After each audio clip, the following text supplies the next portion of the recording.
moja ya changamoto kubwa ni mmomonyoko wa maadili, na jumuiya yetu hii, moja ya jukumu lake ni malezi na elimu, si ndio? Au elimu na malezi ya jamii.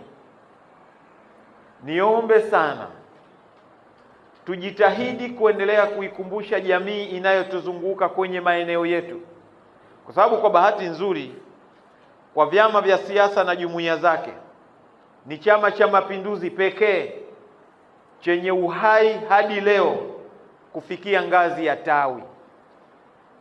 Baadhi ya vyama hata hayo matawi havina. Kama tuna uongozi hadi kufikia ngazi ya tawi, nini tafsiri yake? Tafsiri yake kwamba tuna uwezo wa kuigusa jamii katika ngazi ya mitaa na vijiji. Kama tunaweza kugusa jamii katika ngazi ya mitaa na vijiji, yanayoharibika huko tunayajua, tunayaona.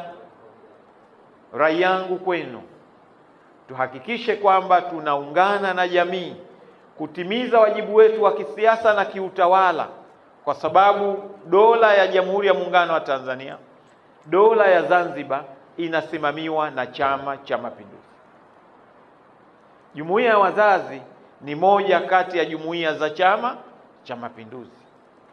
Kwa hiyo tukienda kusimamia mmomonyoko wa maadili katika ngazi hizo, maana yake tunakisaidia dola, tunakisaidia Chama cha Mapinduzi kuongoza jamii yenye mwelekeo mwema, isiyo na mmomonyoko wa maadili, ambayo itajenga ustawi wa sasa na siku zijazo.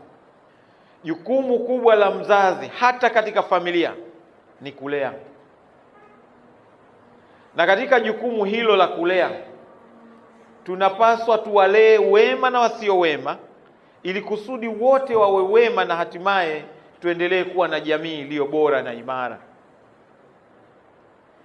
Tukiwa tutafuata mkondo wa malezi, aliye muovu tuendelee kumuongoza kwenye uovu, na kumwacha aliye mwema tuendelee kuwa mwema, ndugu zangu, chama hiki tutakipoteza.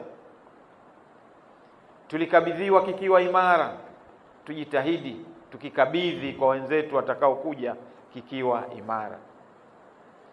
Jumuiya hii imepewa malengo makubwa na chama hiki ya kuhakikisha kwamba malezi, mmomonyoko wa maadili na mengineyo vinasimamiwa, elimu inaimarishwa, ili mradi mwisho wa siku tuwe na jamii yenye mustakabali mwema wa mila, silka na desturi zetu.